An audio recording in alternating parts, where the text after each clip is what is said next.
Well, good evening, everyone. I hope that you're having a great day, blessed Sunday. As we get ready to go to our various grand sessions, I know a lot of us can't wait to get the grand session. I know there are individuals that you probably hadn't seen in years. You'll probably see at grand session. It's just something about getting ready and prepared for grand session. It is unbelievable. And to the John G. Jones Grand Lodge in Mississippi, under Brother Grandmaster Smith. I want to congratulate you on a successful grand session this year. Sorry I couldn't be there, but I thank you for the invitation. And to those of you who are preparing yourself for grand session, I want to wish each jurisdiction that prepares for grand session during the summer months great success. And if you're preparing, even if your grand session's in October, I still want to say that I wish you well, regardless of jurisdictions, that you may grow and prosper as we continue this thing or this journey we call Freemasonry. For each one of us is traveling upon the level of time to which man is born and no traveler has ever returned. So as we continue to drizzle down like the hourglass and sands that drips through, it's just life. And as we look towards the swift of death that may come, we just want to be prepared because one day we're going to receive those things that we call wings. And as the old Negro hymns used to say, or still says today, that one glad morning or some glad morning when this life is over, I'm going to fly away. So I'm wishing and greeting everyone who's coming on tonight a happy Sunday, a happy blessed day. And as we get into this particular video, we're talking about the widow's son. Exactly who is the widow's son? And how does that connect to the order of the Eastern Star? I'm going to talk about those five herons and how they coordinate and how they get into this thing we call the widow's son, because too many times we leave out our sisters of the order of the Eastern Star. They play a very important role in the Masonic relationship, but usually they're left out. So tonight we're going to have that conversation. So if you want to call into the show and talk about the widow's son, you're certainly welcome to do so. That number is going to be 619-985-1184. If my administrator is on tonight, I would appreciate it if you would put that number up so everyone can see. The number to call in tonight is 619-985-1184. Certainly, I want to send a big shout out to my Deputy Grandmaster of State.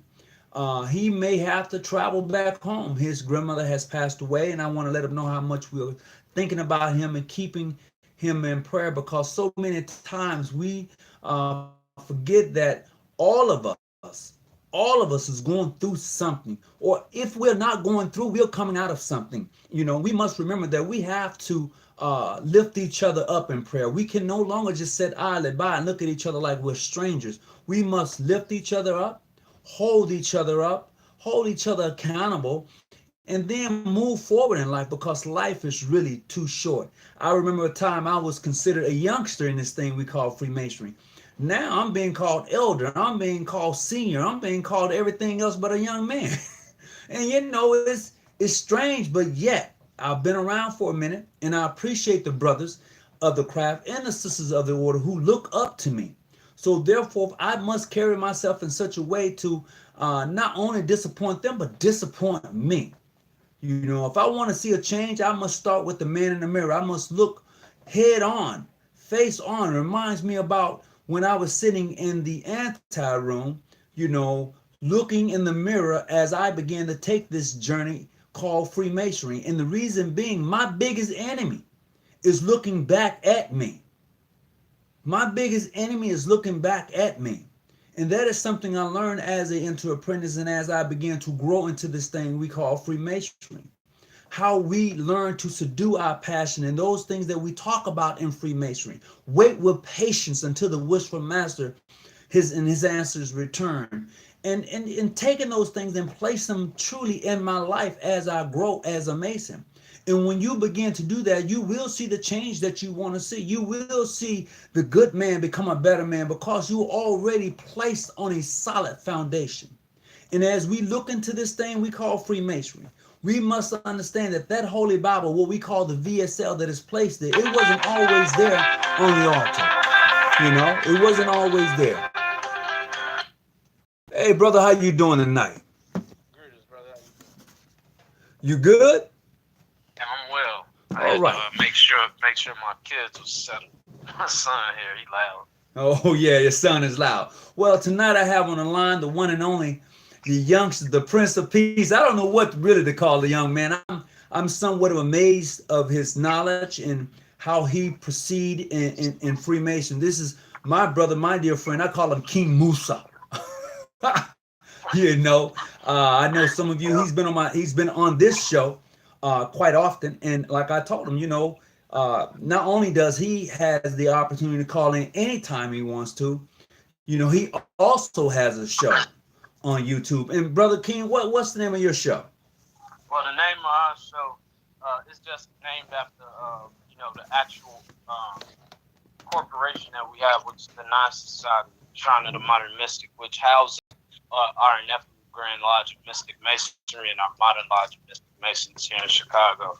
So the Nine Society Shrine of the Modern Mystic encompasses all the teachings of Rosicrucianism, Freemasonry, and other esoteric orders and structures, including the Odd Fellows and a few other orders that I'm not going to get into. But it's definitely worth a visit.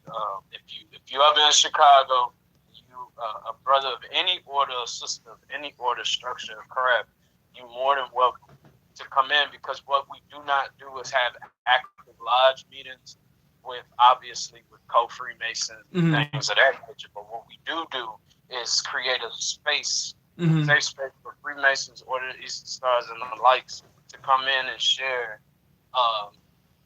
more so correlations without breaking oath obligation, and just share some kind of similar to like what we do on a show, but just in person.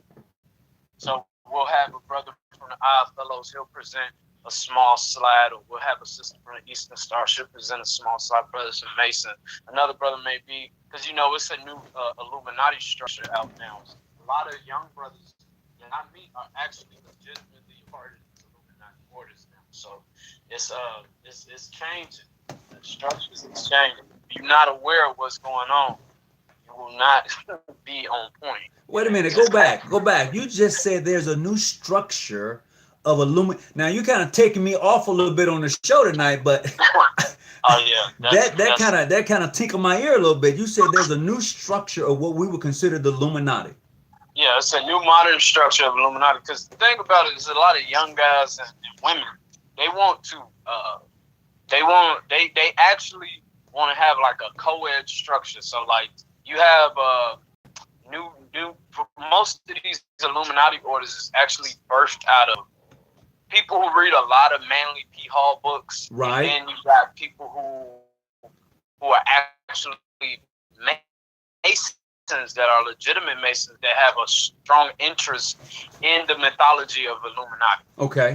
And what they did was they took a structure of Freemasonry similar to like how the rites of Mizraim and all of those stuff were developed by particular brothers who had different visions to rectify certain rites. And that's the same thing that's being done with these so-called illuminated structures of the Illuminati, because the one that I'm a part of is called Illuminatium. Okay. And this one's about, it came out like 2009, and just out of curiosity, they did a thing in Chicago.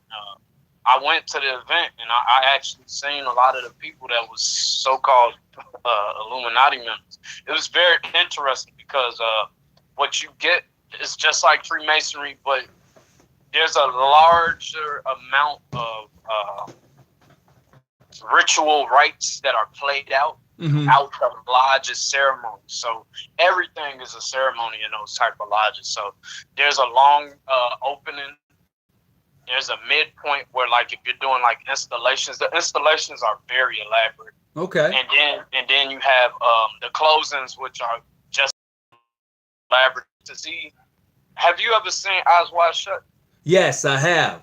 That is one excellent movie. Let me tell you. Yes, that movie is very similar to how the modern day Illuminati structures is that are serious. Okay.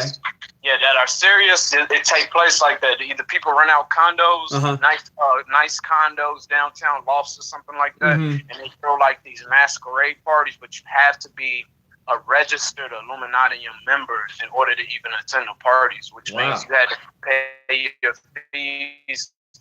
You had to have what I have in my house, which is my certificate, my order of introduction, my first installation as a Grand Master, and then my first installation as a chaplain of studies, which is a title I often get to be a teacher. So that's basically what they saw in me, and they said, we're gonna make you chaplain of studies, which is crazy because I'm the Prime Minister of Information in my Modern Mystic Lodge. So I hold the same position in all the lodges or structures that I ever entered into. I always held the same position. So now, yes, I'm going to say this. Now, that's a show within itself. Yeah, it is, because a lot of people don't think it's real. They don't think the structure exists, and it do. Well, you know, if you would go back and look at where it comes from, you would understand that that thing went totally underground because nobody really knew who were the members. If you want to talk about a secret society, we talk about Illuminati, but a secret society, you're not going to know who the members are. And trust me, there are secret societies out there. I mean, Masonry and most of the time, you won't know the name of the society within absolutely. Itself. You only have speculation. So, correct. Yeah, most people claim to be in secret societies are not in secret societies, as we say in Rosicrucianism. They're in sacred society. Okay. So the society that they got is sacred. So they think it's secret to them, because it's sacred to them, but it's not secret because secrecy is not displayed. Correct. You know, you never meet, like sometimes like the first two meet, because anybody that knows like what the primary function, and this ties into the teachings of the Widow Son, because if you know about the French, they changed the from the Widow Son to the Sons of the Widow. Oh, really? So, yeah, in our lodge, because we have French rites, we always say, well, we have, people get mad when I say French rites, but we got French structure. So the way that our lodge operates is French. So, I would say the reason some lodges, some brothers may get upset is because, as I've said before, if you don't venture out, if you don't have contact with other jurisdictions and bodies that may practice a different rite than your own, then you are going to be left out. Because I know, and I said often, what we do here in the United States is not necessarily what they do across seas. The way you open your lodge here in the United States, be it mainstream or whatever, is not necessarily the way it's going to be open overseas. It is not. It is just what it is. And even here, all lodges do not operate and open the same way. Even here, even though you may have the Duncans, the Lesters, and other volumes of the Masonic rituals, they all vary in some type of way. You know, so as we get into tonight's show, where we talk about the Widow Son in the comparison of the OES and the Masonic organization, because they are hand in hand. Every password belonging to the Masons come out of the Eastern Star. Every last one of them, including the upper houses. But what happens is because a lot of brothers don't put that together, because they're not an Eastern Star or even part of those appending bodies belonging to the Order of the Eastern Star, such as the Heroines of Jericho, the Rose of the Seven Seal, the Golden Circle. Daughters of Job. Yes, absolutely. Absolutely. So they missed that, and they don't understand the connection, because I would tell you this: just as there's a broken column that sits on the desk in the I would say, just as there's a broken column in the Order of the Eastern Star, there's a broken column in Freemasonry, which represents a man cut down in his life. The same thing. So we are connected, but the often chances is how many of us actually see it that way, and how many of us see ourselves as the Widow Son. Exactly. And I would say, in the process of bringing it all together, as you've said earlier, if you do not understand those 5 points And I said it the other evening, because the sister has 5 degrees. And if the brothers, if you can't coordinate that with your 3, then you're totally going to miss out on a lot of stuff. Yep. This is why sisters are on a point and a brother's on a square. This is from what I've come across. If you want to add something to that, I appreciate it. Enlighten me. I mean, it's nothing more to be said. Like, you hit it right on the head. The symbiology is created the way it is because, again, like going back into the topic of discussion, which is the widow's son. Like, anybody that know the whole purpose of Freemasons even calling ourselves widow's sons is because of the death of our master. You follow? So we understand that it was the obligation of the brothers to take care of the mother of that master, but he also left behind his wife too. So right, exactly.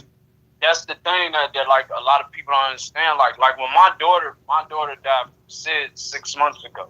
I had a 8.5-month-old baby girl. She passed from SID, sudden infant death syndrome. Correct. It's unexplainable cause of death. But my brothers came and showed up for me on that day.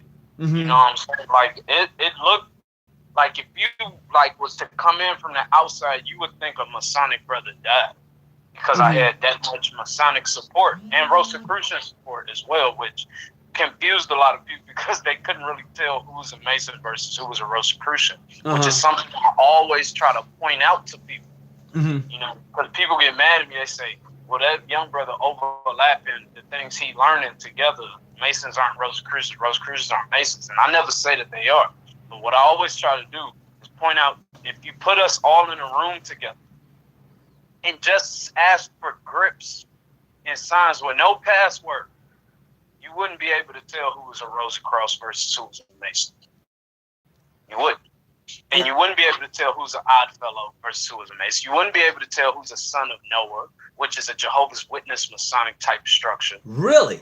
Yes, which my wife is a daughter of Inanna, which is similar to the OES, but it's, again, there's so many different structures that exist that when people, okay, for instance, you got Jehovah's Witnesses who don't really understand who Charles Taze Russell was. You got Mormons and Seventh-day Adventists who don't really understand who Joseph A. Smith was. Correct. These brothers were Masons. They certainly were. the founder of the AME Baptist Church, a Mason. Yes. You have to remember the people who study. If you read the majority of Rosicrucian books, especially by Dr. Pasquale Beverly Randolph, the black brother, Dr. Pasquale Beverly, he started the oldest Rosicrucian, the first Western Rosicrucian order was started by him, and then later picked up by Reuben Swinburne Clymer and Harvard Christopher Lewis. So you got which is AMROC today, which is the AMORC. So a lot of people see that and they'll be like, "Oh, are you AMROC?" I'll be like, "Nah, I'm a Pasquale Beverly Randolph Rosicrucian," which causes, that's like telling a mainstream you John G. Jones. Right. Real talk. They will go there with you. Like, hold on, what you mean?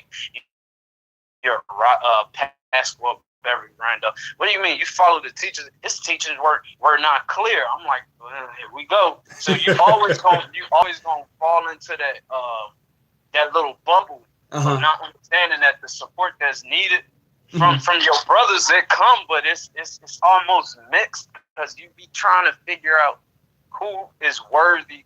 And then once you find out this brother might not be regular or this brother might be whatever you may want to classify him as, I've seen brothers switch. Like, they might really genuinely like this brother, but will never give him another grip because they claim he irregular, clandestine, various, or bogus. I done seen that plenty of times.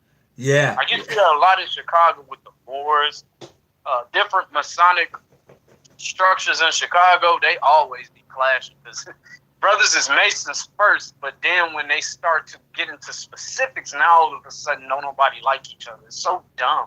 It is dumb. I had Grandmaster Raymond Edwards on the show the other evening. I listened to that. Yeah. See, I don't know much about the Moorish rites as far as, I don't know. And him introducing that on the show, you know, a lot of people like, oh, that's just another clandestine thing coming up, just popping up out of nowhere. Who's to say? I mean, some of these rites has been buried or dead for a long time, and Yeah, for a long time. people find rituals, people find information, and they want to resurrect these things. But because we have not yet seen them and we're not yet familiar with them, we will call them clandestine. We will call them bogus because that is something that we don't understand. And usually, when people don't understand something, they fight against it, they call it names, they do everything. And then once they are introduced to it themselves, they may see it from a different point of view. This is why I don't get into the argument of it anymore in regards to grand lodges and things like that, because I've learned to stay in my lane and stay out somebody else's bushes, and I'm keeping my light on and going forward. Now, if I can help, aid, or assist somebody along the way, I would do that. But it's none of my business in regards to what another jurisdiction does. And this plays back into the Widow Son. Let's just go here because I'm going to talk about those 5 points real quick, because I know that there's some sisters on the show tonight, and I want to say big shout out to the sisters who are on the show tonight. So we're going to briefly just hit on Ada, Ruth, Esther, Martha, and Electa, and see how they play a part in Freemasonry, because each one of them, let's take for instance Ada, who's from the book of Judges, whose history deals with the Jewish nation, and Simon, or Samson, I'm sorry, Samson, you know, and when you see that and you understand that her father, right? You remember in the Fellowcraft degree when they was going off to fight, right? They was going off to have that war, right? Right. And in the book of Judges, it tells you about a man who was going to war, and I'm not going to even call his name because I want you to go look it up if you're a Fellowcraft Mason. Even if you're a Master Mason, you should know this story, that in the book of Judges, they had so many warriors, they was going out to fight this war, but before he went out, he promised God that he would sacrifice the first thing that would come out of his home if he was allowed to win this battle. You know what I'm saying? Right. So in the process, he has these warriors with him, and God said, when you have too many, so if these warriors take their water like a lap dog, you need to cut them apart, if I'm not mistaken. That may be for me. Hold on just a second. Hello?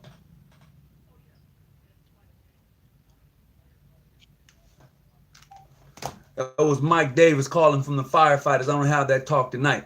But anyway, so as they proceeded to go on and fight this war, when he came back, right? When he came back, he saw his daughter Ada, right?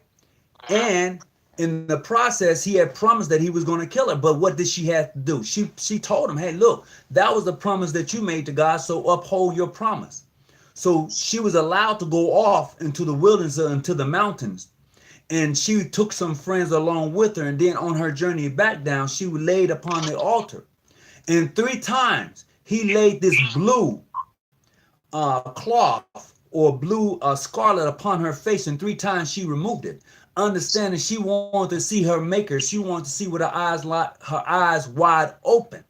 And there, before he made the sacrifice of her, there was a lamb in the bush, and he sacrificed the lamb instead of her. Now, some would say something different, but that is from my reading and my understanding. Now, if somebody else has something a little different, you're welcome to call in, or you can elaborate in the chat tonight. But that was a very significant part in Freemason, because if you can remember, you know how they had to cross over the river, right? Right. And they couldn't pronounce the word quite correctly. And if they couldn't, they was met with certain death. That was that battle.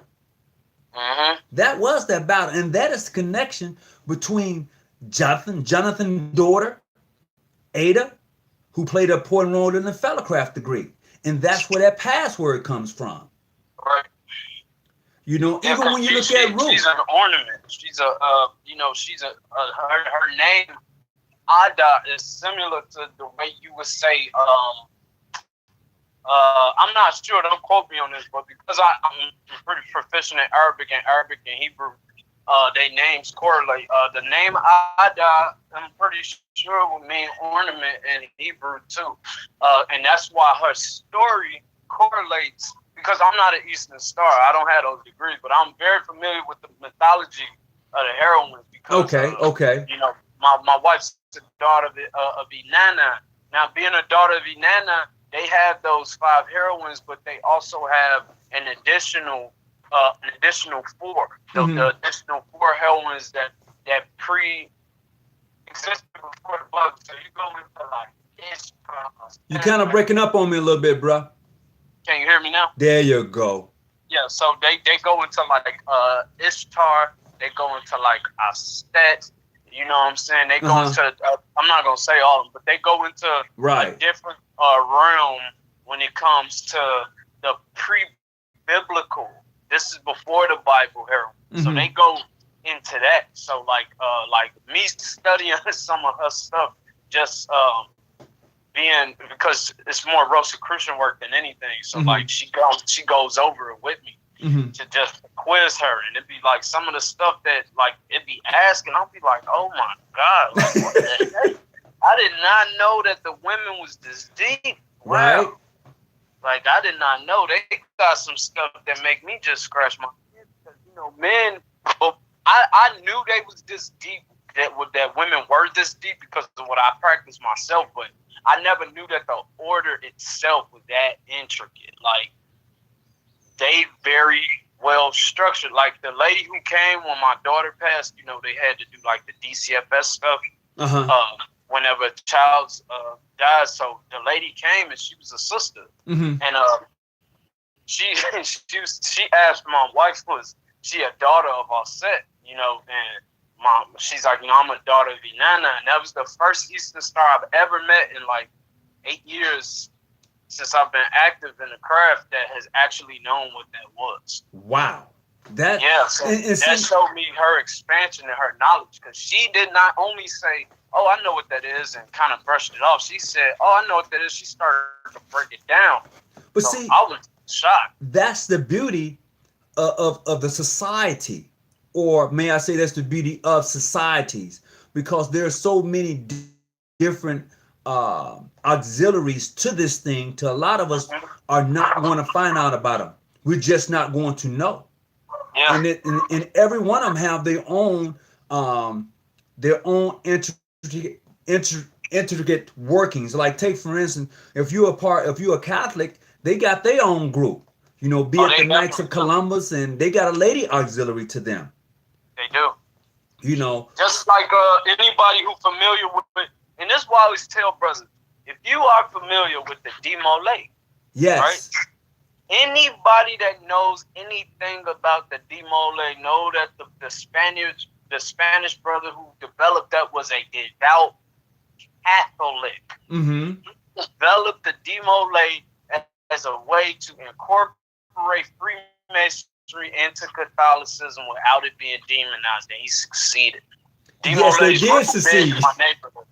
They did a great job, because most mainstream Masons would send their youth through Demole. It's big in my neighborhood. I'm from a predominantly Puerto Rican neighborhood. I'm from Humboldt Park. So we got like 7 different super big Catholic churches in our neighborhood, and that's like what they do, like Demole in the door. But if you ask one of them brothers, are they Masons? That's when the conflict comes in. But Demole all day. But if you ask them, are they mainstream Masons? Then they'll get into shaky ground. They'll start talking about the Catholic orders, as opposed to just saying, oh, well, we know Masons, Catholics really hate Masons, but we want to be Masons. So in order for us to do it, we can't say we're Masons. So we say we're this. But if you grip me, I'm pretty sure the password and the grip I give you is going to make you scratch your head, because you're going to be like, well, it's the same thing, but we're not Masons. Like, he really tried to break this down to me. And when he showed me his garb,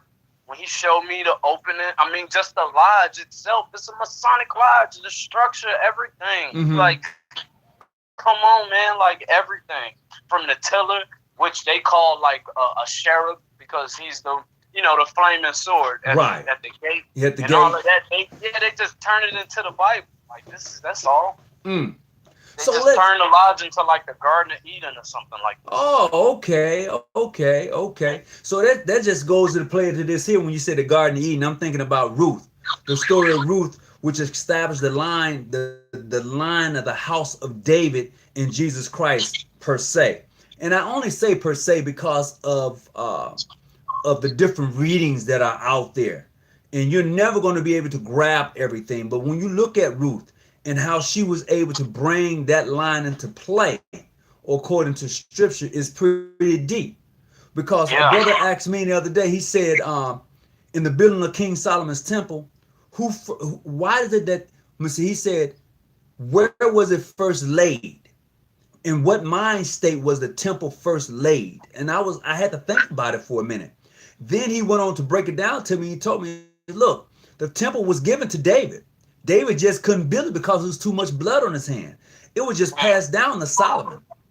So why do we call it Solomon's temple when it actually belongs to David? And I was struck for a moment. I was like, oh, wait.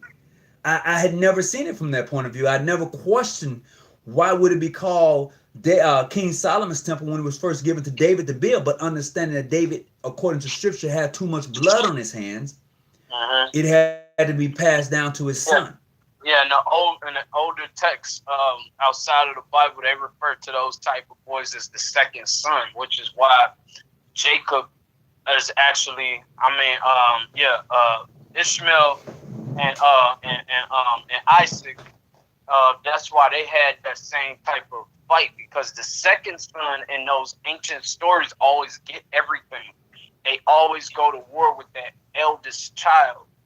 The eldest child always have so much on his back, which is similar to saying a lot of blood on his hand.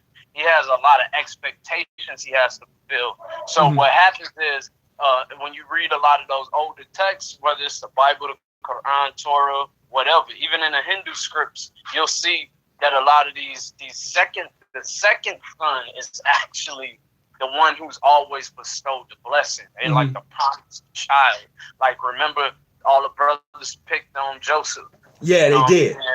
And then when you look at Daniel in the lion's den, when you look at all of these different things, it's usually the second child or the youngest one, or the one in the middle.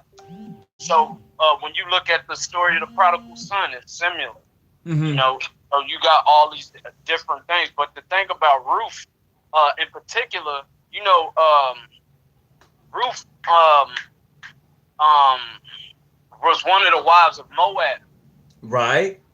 And Moab had, copulated with his daughters. Say that again, because I don't think nobody realized that. Oh man, listen. Moab laid with his daughters. Yes, he did.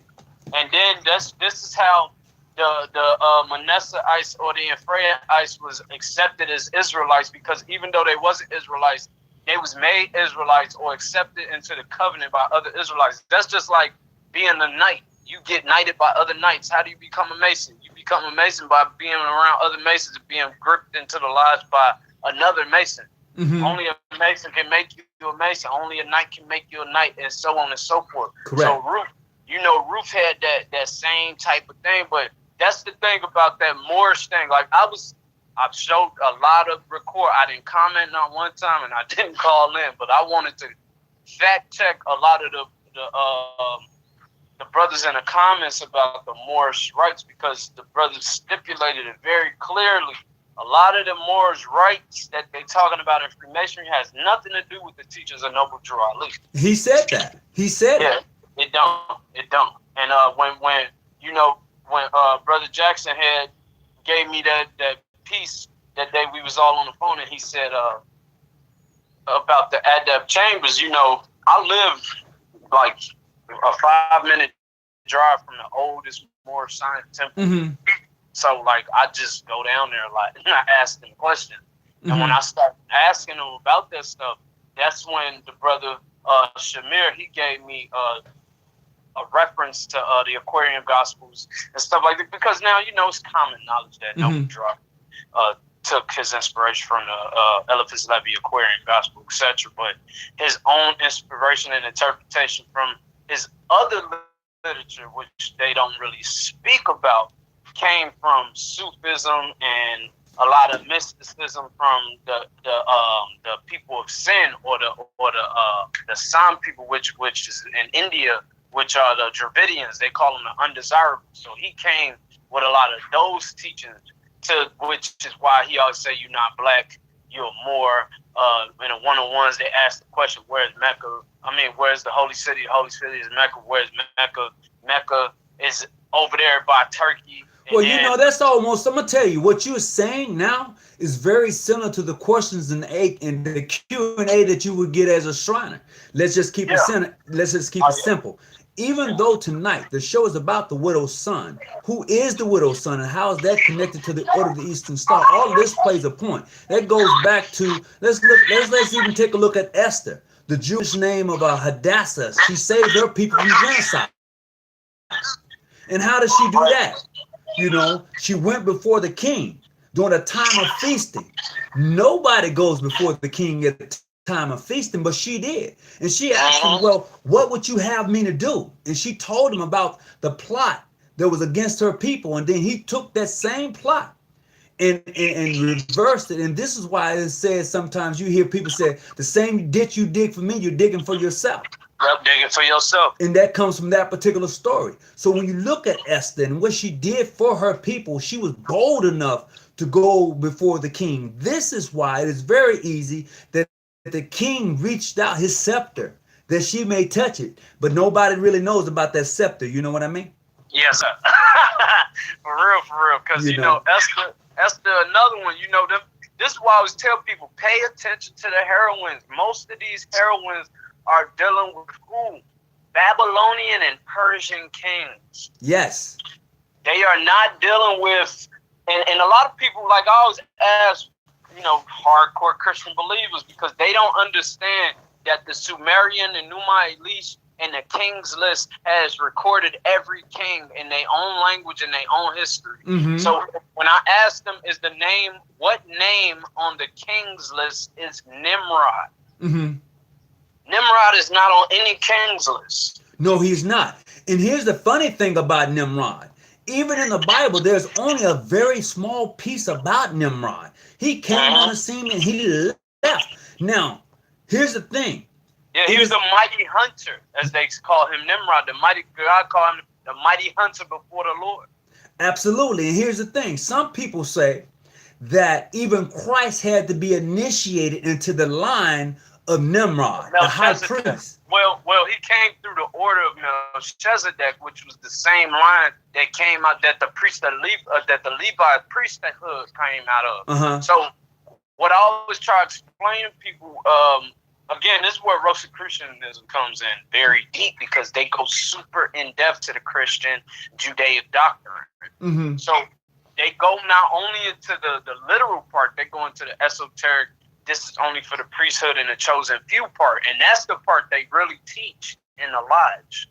So you'll find more Christian ministers actually not being Masons, but being Rosicrucians, because they do not have to believe in more than Jesus to be a Rosicrucian. You could be an atheist, you could be a Gnostic or an agnostic, but if you Jesus believing, that's almost an A+ if you're a Rosicrucian, because it's based around it's primarily based around the esoteric teachings of the development of Catholicism. So you're dealing with a lot of these brothers who are rebelling against the Catholic Church as far as the freedom to study information.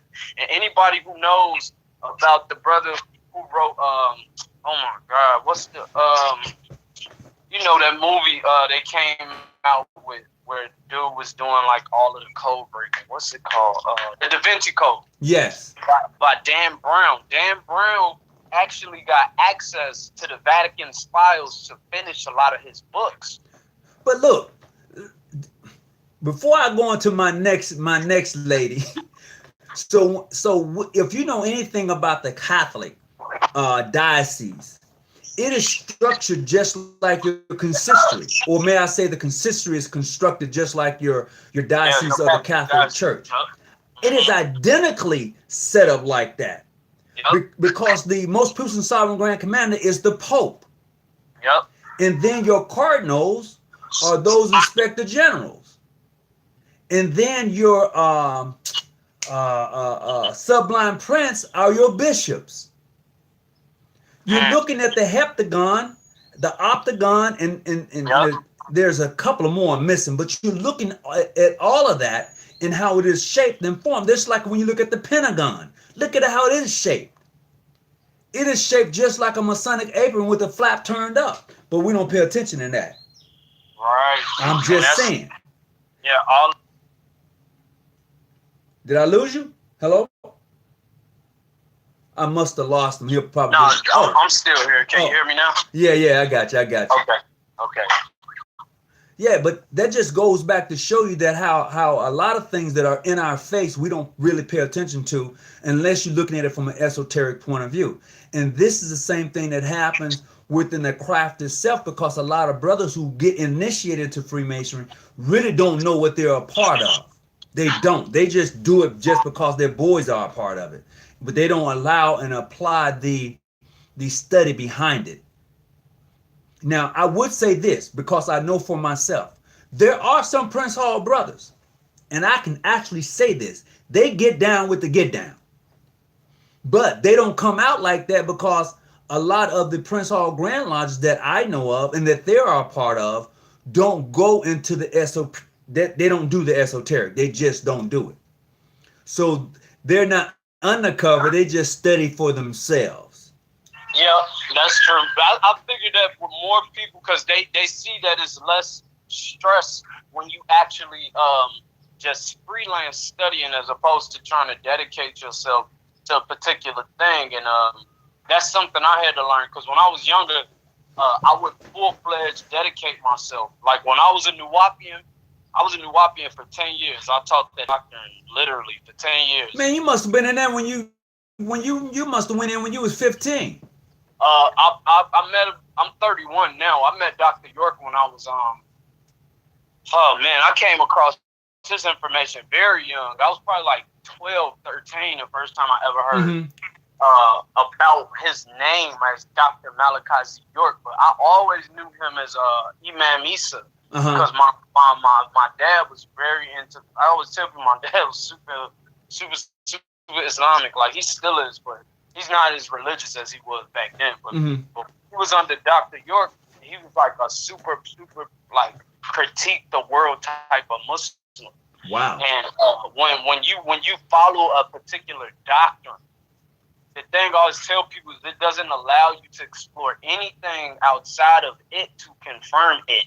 Well, you know what? Christianity does that to a lot of people. Yeah, everything that's going to confirm is only going to come from within it. Yes. So those are cult mentalities. And when you get with, it's like, and in a lot of ways, brothers feel like that about Freemasonry, because they say anything that I study that's not particularly taught in my lodge, the brothers of my lodge demonize. But I'm like, that's not Freemasonry. That's just the ignorant dudes that's in your lodge. Right. It's not. Every brother ain't like that. It's a lot of lodges you will be surprised you go to. Just walk in and look at the interior. You know it's nothing but esoteric work being done. But see, everybody,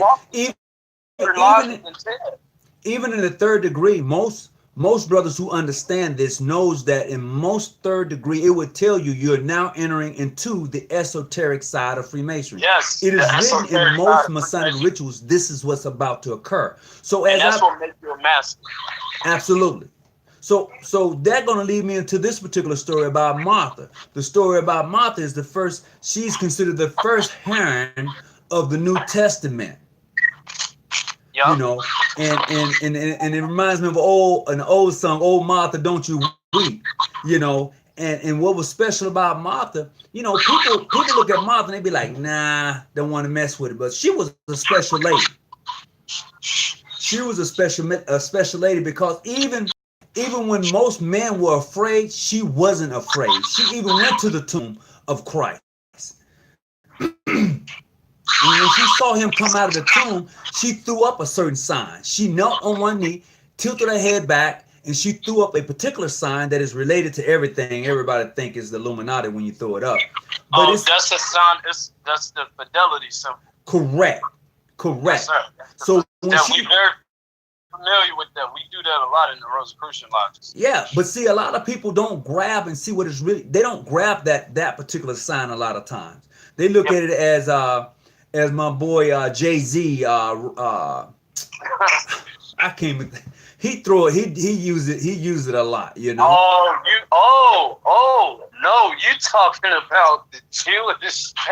You talking about the Jewish sign? Yeah. That's the symbol the Kohans throw. Yeah, I was telling one of my friends about that. I was like, a lot of them signs you see Jay-Z and them throw up, those are Jewish symbols that they're throwing up. And you're like, no, they're not. I'm like, yes, they are, bro. They all come out of a particular teaching of the Sadducees, Pharisees, and Essene councils. And this is how they identify themselves. This is why when you look at the Roman Catholic rituals, you see Sadducees and Pharisees there. Yes, you do. There are the brothers with the black robes on, with the small little yarmulkes. Why you think the Catholics still wear yarmulkes? Yes. Because they are Judeo-Christians. Judic Christians. They are Jewish Christians. That's what they are. And then I'm going to take you a step further. I'm going to delve into the 33rd degree. For those who have that. I'm not there yet. No. This ain't. I'm just saying I can talk about that because I'm there. And when you spoke of the black robe, and for those who have received that particular honorary degree under their most puissant sovereign grand commander, I'm talking about actually got initiated. I ain't talking about they showing you a play. Right. You know, I'm talking about actually went through the workings of those journeys that you take, and the honor that you make, and the pledge that you make. If you don't understand the pledge that you make in that particular degree, you're totally done. This is why a lot of people can't, once they go through the degree work and they go back and realize what they've done, they denounce it. They be like, oh my God, what did I say? What did I do? Yeah. You know. That's a very important thing when you're dealing with the heroines, because again, each heroine dealt specifically with either a Persian, which is still Babylon. So right. I don't want to I don't want to confuse people when I keep separating Persia and Babylon. I'm saying Persia for the general term, and then for the historical term, and I'm saying Babylon for the biblical reference. So with Persia, Sumeria, and all of that, that's primarily the birth of the Judaic doctrine. They come out of that. So their whole the real attachment ain't to Egypt, it's to Sumer. Mm-hmm. So that's why, like, when you get, like, anybody who know anything about, like, just studying the Widow Son period, we know that in the craft of Masonry, the name Hiram Abiff and all of that, those are Jewish and particular mythos. Mm-hmm. Those are Jewish mythos. So before we go any further, I just want to send everybody a big shout out who's tuning in tonight. Thank you for tuning into the show. You know, Williams, thank you, brother. Joseph, thank you. Jonathan G, Mike Lowry, thank you. I appreciate it. Brother Humphreys, I appreciate you. You know, and to brother Stephen M. Jackson, my moderator and administrator for the show tonight. I want to thank you for tuning in and keeping everybody squared away and on the level. And to brother Alex, thank you for tuning in, and definitely big shout out to Brandon Lewis. You know it, Manly P. Hall guy. You know how that gets down. You know, so we just want to send everybody who's on tonight's show a big shout out, and we hope that you're enjoying the show. We hope that you're getting something out of it that's going to be tangible for you and your studies along the line of Freemasonry. So hit that thumbs up button for us, please. Hit that like button, and please sometimes go and check out Brother King Musa on his show. That brother be putting out some light. I'll be like surprised. Sometimes I don't say nothing. I just watch at awe about the information he puts out. So I would definitely want to welcome him to the show tonight. Yeah, for sure.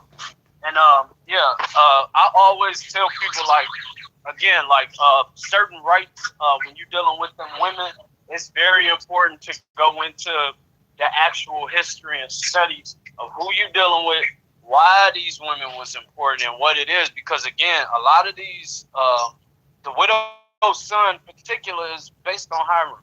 So Hiram himself is a particular Jewish mythological character. I'm only gonna say mythos because I don't want the non-Masonic people to go into all of this flabbery. But anyway, the you know, I got zero tolerance for the anti-Masonic. They just get on my nerves. So, and like my brother, Young Pharaoh, he know already. He been my friend on Facebook. Hey, Brother Simmons, you want to come on through tonight? Hey, bro. No, I'm not gonna be able to come through tonight. I'm just getting ready for bed. All right, then. We'll hook up tomorrow. Yeah, my sister passed away this morning, bro. So, yeah, keep the family in the prayers, please. We'll do. We'll do. And yeah, most likely I'll see you Tuesday. Okay, then. Thank you. All right, bro. All right, bro. Conspiracy or whatever they think it is that's linked all together. So I don't know, man. It's just hard because they neglect the plight of the women, and I think that's something you always bring to the table, which make a lot of brothers mad. Well, I'm going to say this here. I just got a phone call. I had to kind of cut you off a little bit there, Brother King Musa.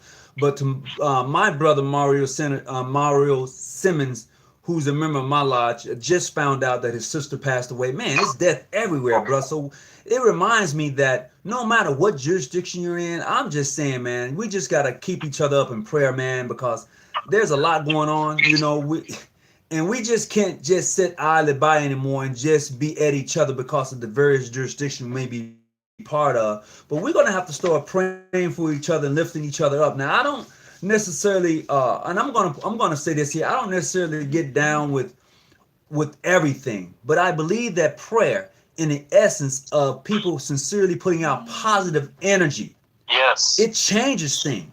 But when you don't do that, and you wonder often why are you going through some things in life, you know, I look at it as calming. I call it calming. I like to be calm. And somebody asked me the other day, Brother King Musa, about arguing with my wife, and I said I don't argue. I have conversations, and I say that because when you are hurting, hurt people.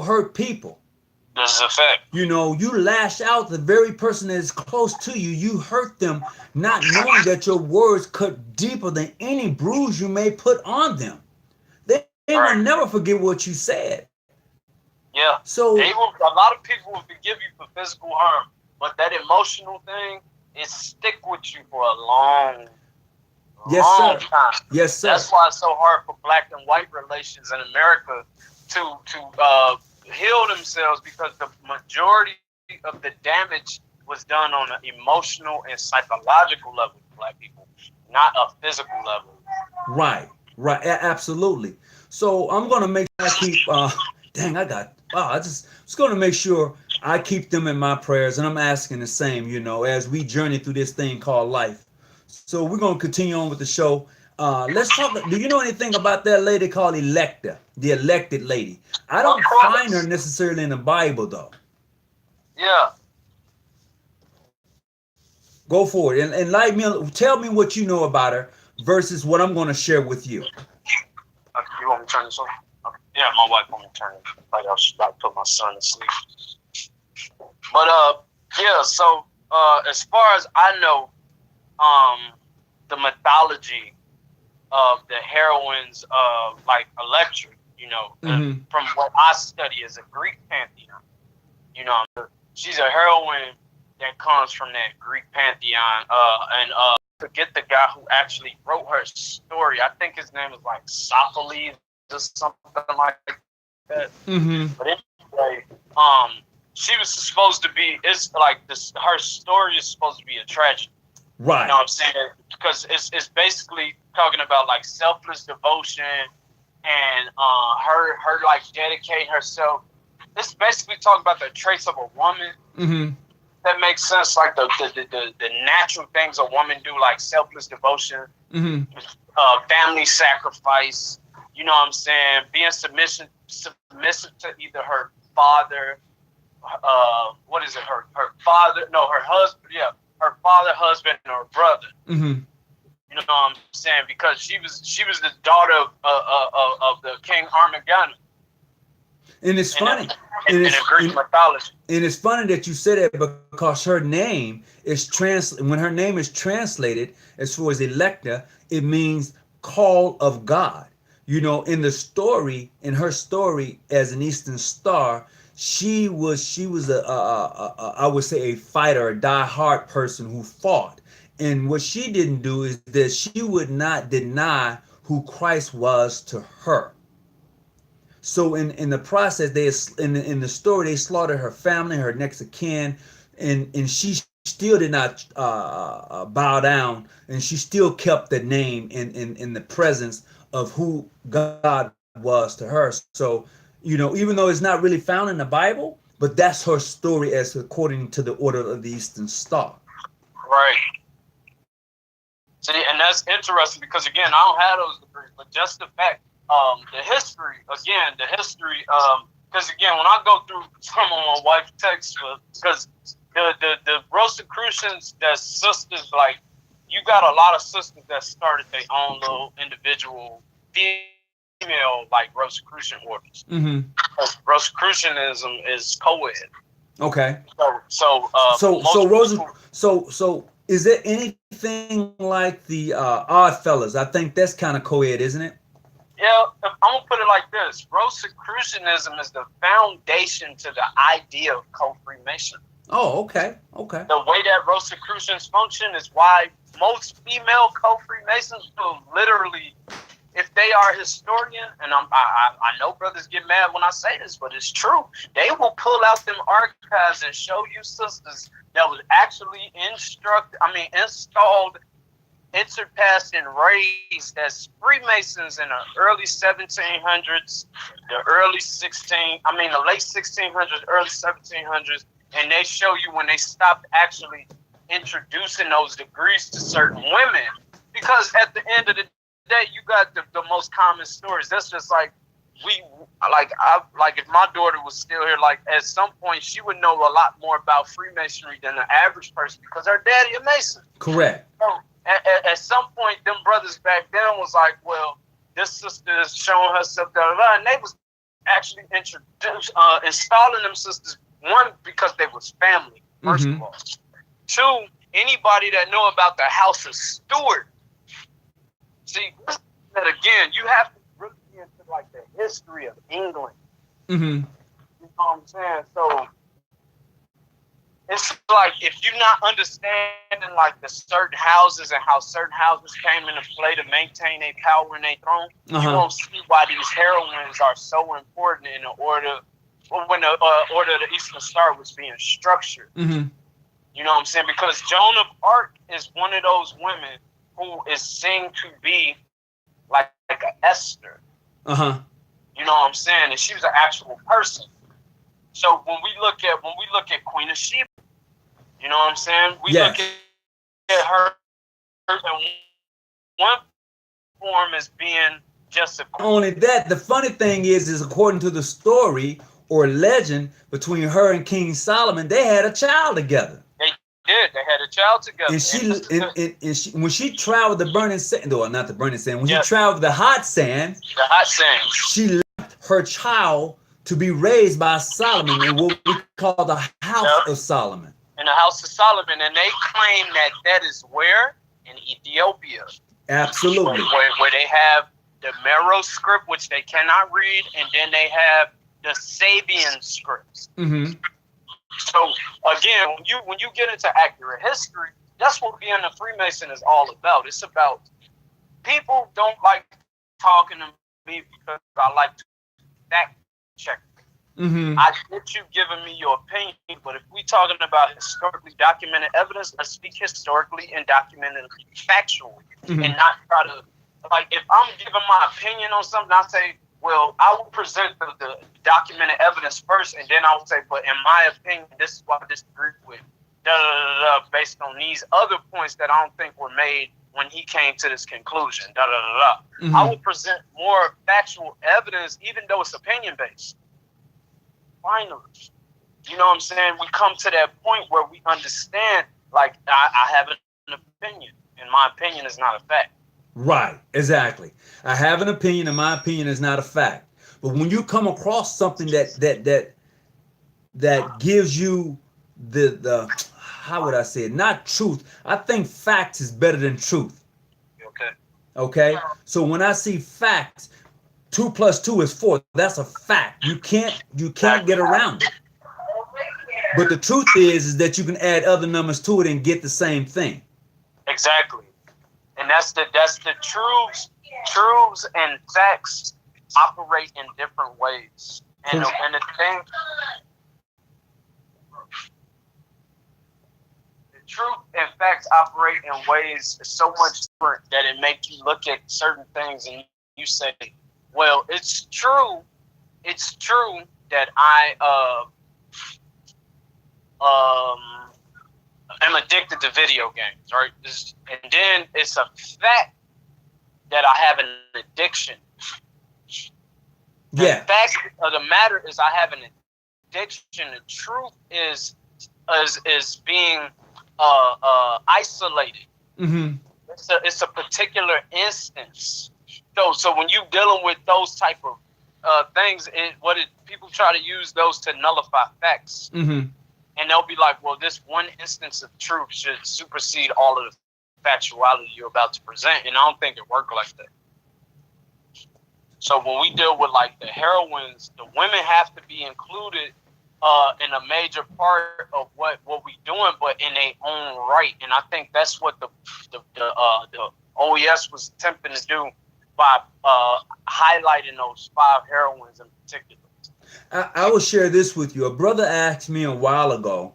He said that in Freemasonry, we often talk about nothing being over in the north, but more than likely, that's where you start off at as an inter-apprentice in the northeast corner of the lodge.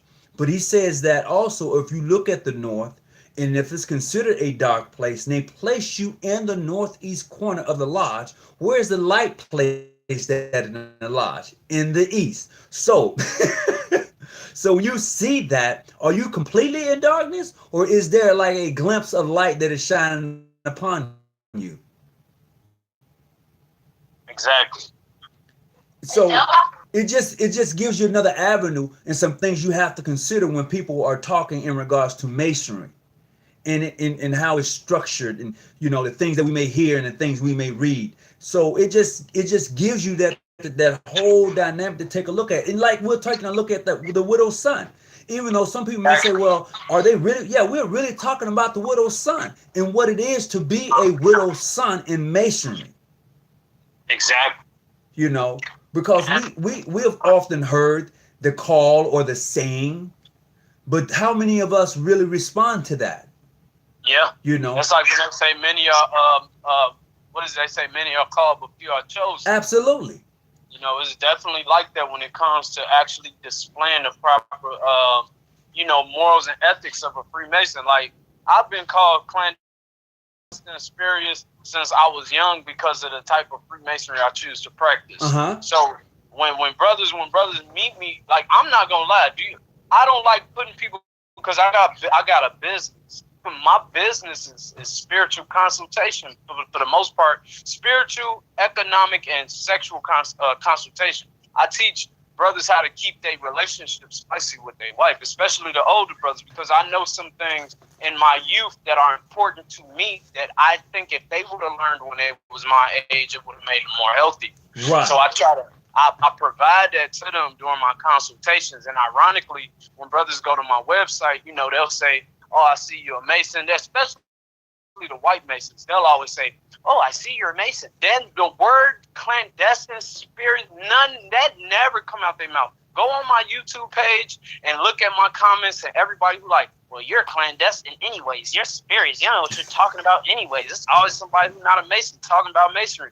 These all black brothers that's attacking me on this page. Well, we're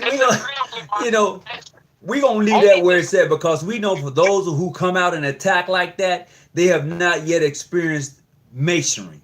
I'll be like, bro, what is your problem? Why can I sit across the room? Why is it that these brothers I got these neighbors upstairs from me, they're from Romania. They Masons, legitimate Romanian European Masons, and they grip me every morning when they see me.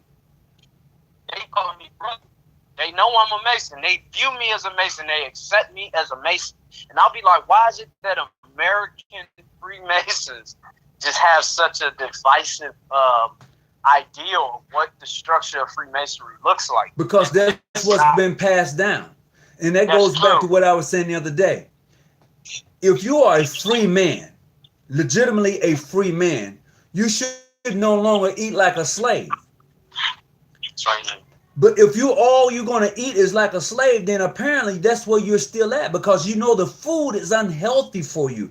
I'm not saying that you should never enjoy your hog maws, your chillins, and your pig feet, and your and I look. Sometimes I have flashbacks. I'm from Mississippi, but I know that stuff is unhealthy for me. So I have to pull back from the cookies, the sodas. I have to just, you know what? That's not healthy. I'm not going to be around a long time if I continue to eat like that. So me being a free man of lawful age and well recommended, sound mind, I have to change that. I have to understand what I put in my body. It's going to help me to live a long time. So I have to be aware of those things. And when you're not, you're gonna be dealing with a lot of health issues as you get older. I think I lost King Musa. Yeah, I did. Hey, you did. My son being loud again. Oh, okay. He know what time it is. Oh yeah. He know. I just had to mute the phone and put him in his little place. Oh, okay. He's about 4, so he having this thing where, he not in school, so every time he feel like he just want to get up out his bed, he can just get up. Mm-hmm. Come in my little mason room and bother me while I'm on the phone with you, brother. Brother David Brother David posted. He said that out of the abundance of the heart, the mouth speaketh the truth. Speaketh that where it all begins. That's interesting. Mm-hmm. That's true. Yeah. That's why even in ancient Kemet, when you go before the god Anpu, or who they call Anubis, your heart is weighed against the feathers of my eye on the scale of justice. Because if your heart is lighter than that feather, that means you're not bound by negativity, or you're not bound by carnal fleshly desires, or you've overcome those things that had you in a state of addiction, etc. So yeah, the heart has always been. That's why in Rosicrucianism, the rose is in the middle of the cross, because that rose is the blooming heart. That rose is that beating heart, that pumping heart that is respected and protected by the thorns. So shouldn't a brother who's been initiated go back and look and see why he was tortured on that naked left breast? Should he go back and check that? Yes, he should. And he should understand what that sword and pierced heart mean more than anything, and how it is important when he was taking his obligation to uphold that. And I tell this to any 33rd degree Scottish Rite Freemason. Once you get that 33rd degree, do me, my little know-nothing self, a favor and just prove me wrong for once. And go back to your 18th degree and then tell me everything that I've ever discussed on this elders page has not been accurate. He said, "Go." You know what the 18th degree is? Not you, but for those who are watching tonight, I hope you know what the 18th degree is. Yeah, go back to that 18th degree and then tell me that I'm wrong, because it's never my job ain't to be right. My job is to deliver accurate information, and that's what drew me to the Elder Tony, because Elder Tony is a true elder. When he don't know something, he asks for help. When he do know something, he offers what he knows, not what he thinks. This is a true display of an elder.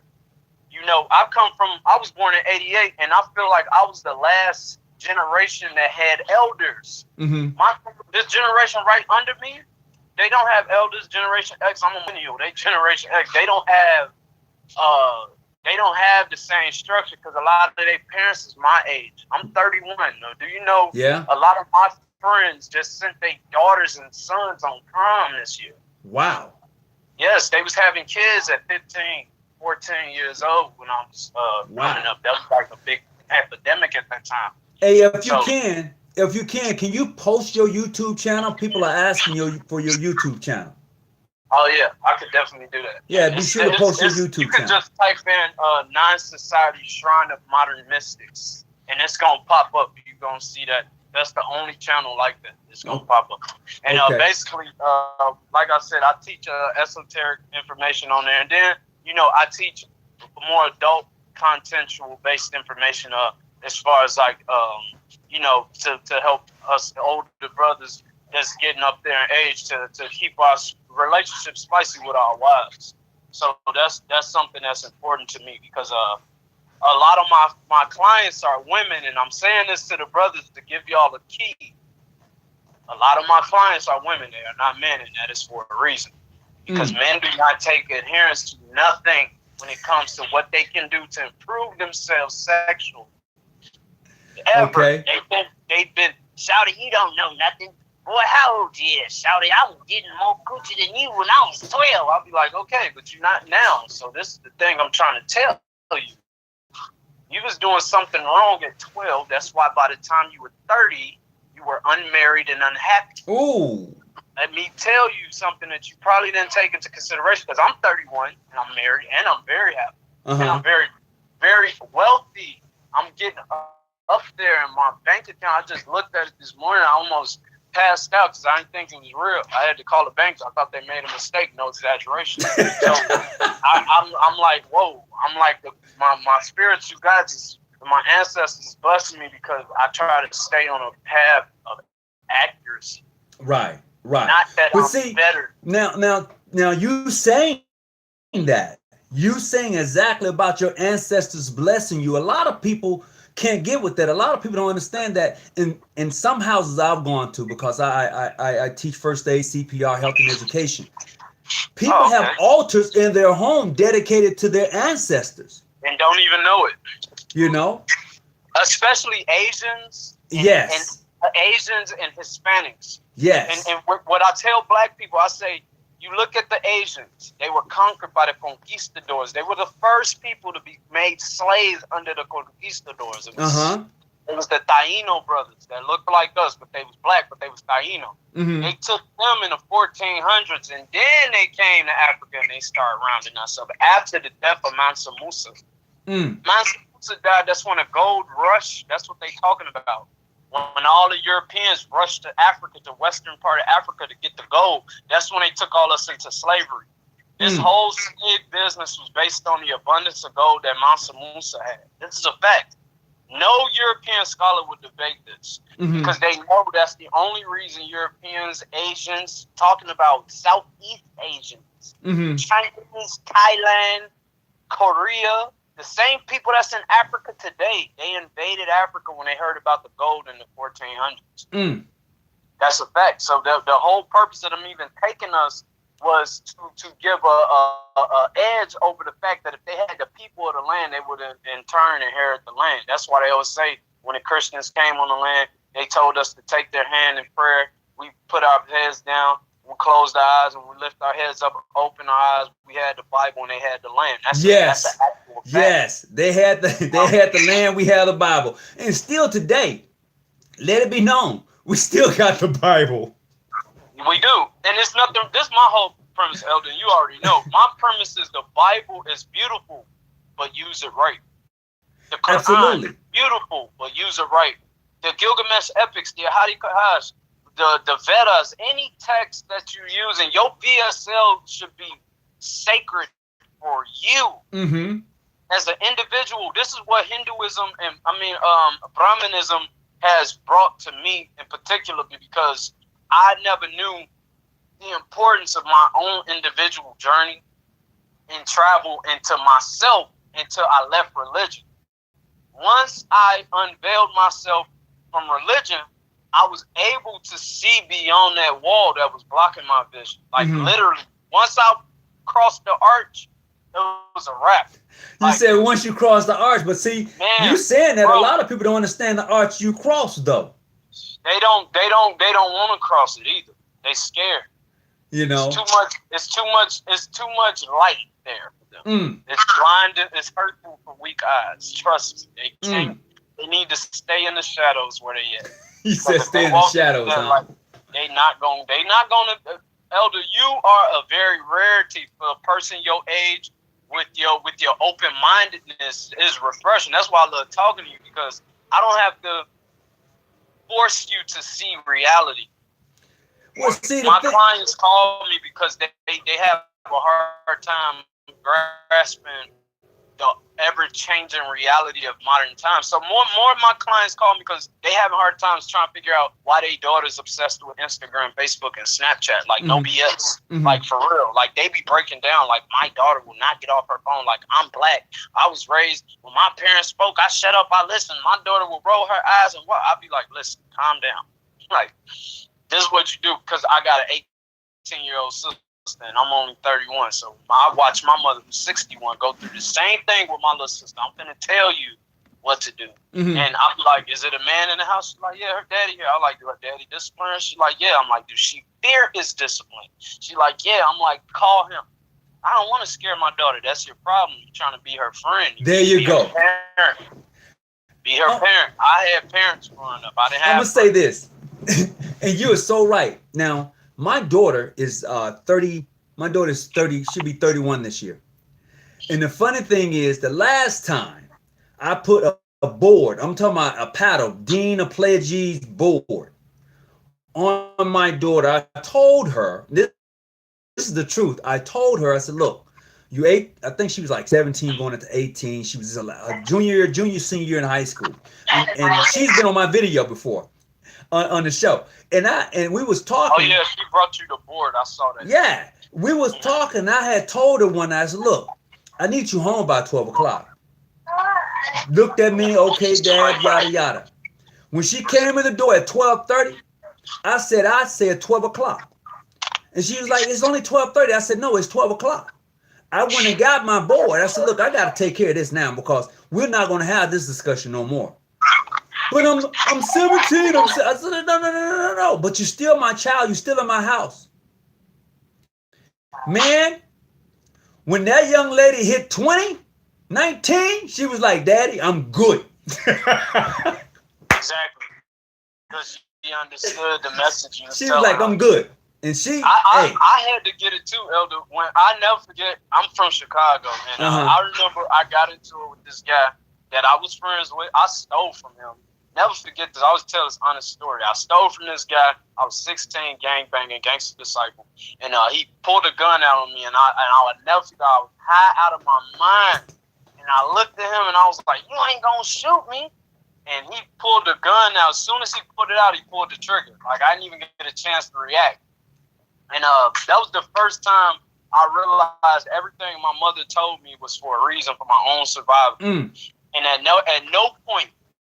Like, when my mom would be like, I was born in 1958. She was like, you know how many people I seen I got you. She was like, you know how many people I seen get their head blew off in dice games for nickels and dimes? And I used to think she was exaggerating until I got older. I grew up in Chicago, again, on the west side. So a lot of the guys that I seen, they were very heavy, like Vice Lords, Blackstones, and Gangster Disciples. So they had a lot of money.